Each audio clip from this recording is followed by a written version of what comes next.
Allah menciptakan segala sesuatu dengan tujuan tertentu yang tentunya baik. Begitu juga dengan penciptaan manusia. Manusia diciptakan oleh Allah sedemikian rupa dengan tujuan yang baik.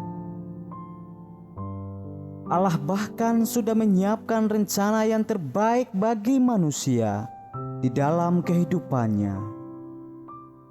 Hal ini Ia persiapkan agar manusia dapat menjalani kehidupan yang baik.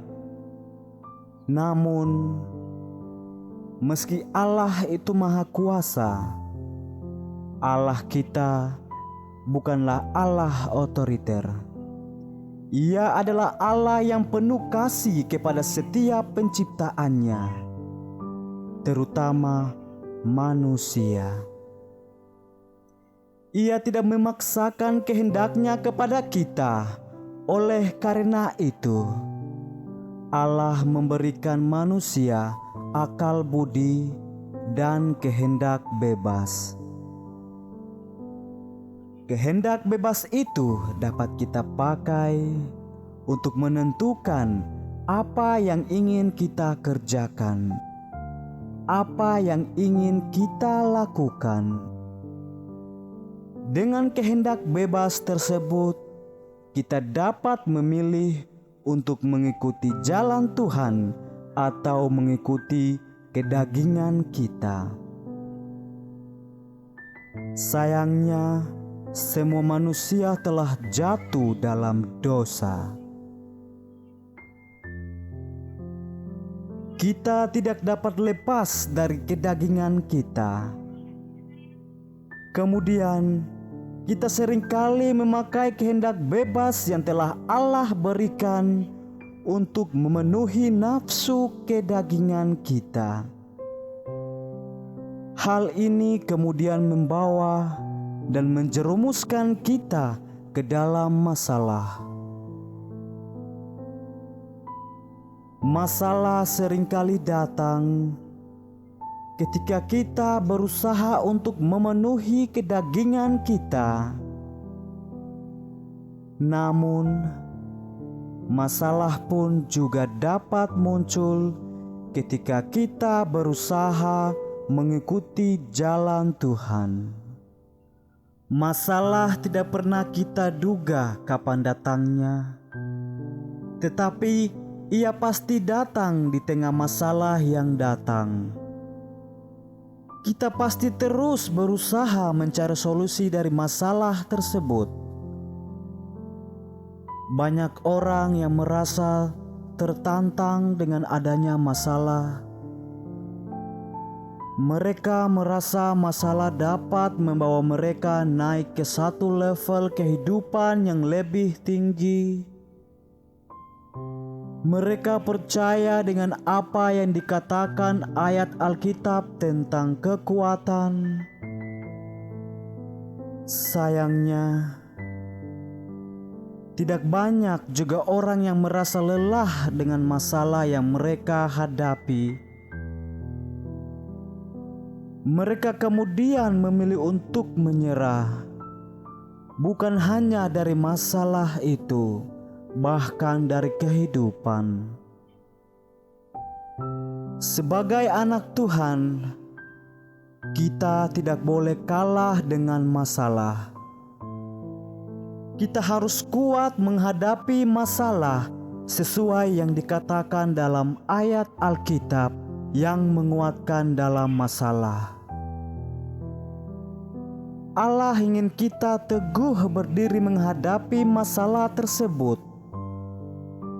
Allah ingin kita terus percaya bahwa seberapa apapun masalah yang kita hadapi, Allah kita jauh lebih besar. Haleluya. Di dalam kehidupan ini, Bapak, Ibu, saudara-saudari sekalian, kita memang tidak mungkin luput dari masalah. Oleh karena itu, sangatlah penting bagi kita untuk terus membaca ayat Alkitab yang menguatkan dalam masalah ini. Kita perlu terus kuat dan berpegang teguh pada kebenaran firman Allah. Kita yakin dan percaya bahwa Allah sendiri yang akan memberikan pertolongan kepada kita. Allah kita bukanlah Allah yang biasa-biasa saja. Ia adalah Allah yang maha kuasa. Ia mampu mengangkat kita keluar dari segala masalah. Allah mampu membuka jalan keluar dengan mudahnya bagi kita. Namun, Allah mau kita mengalami pertumbuhan. Ia tidak ingin memberikannya dengan instan. Allah ingin kita benar-benar menunjukkan kebergantungan kita terlebih dahulu kepada Allah. Ketika kita bergantung sepenuhnya kepada Allah, itu menjadi kesukaan bagi Allah. Allah ingin kita meletakkan iman kita sepenuhnya kepada Allah. Allah yang telah menciptakan kita. Bukan kita sendiri yang memiliki hidup ini, tetapi Allah lah yang memiliki seluruh aspek dalam kehidupan kita. Oleh karena itu, Bapak, Ibu, saudara-saudari sekalian, sangatlah penting bagi kita untuk membiarkan Allah yang mengambil kendali di dalam kehidupan kita. Janganlah bersikap egois, merasa diri mampu mengatasi segala masalah. Ayat Alkitab yang menguatkan dalam masalah ini memang perlu untuk terus kita baca. Namun, kita tidak boleh lupa untuk juga mengerjakan apa yang diminta oleh ayat Alkitab yang menguatkan dalam masalah ini. Kita tetap harus berdoa, saudaraku, meminta Tuhan memberikan Roh Kudus kepada kita untuk menolong kita menghadapi masalah.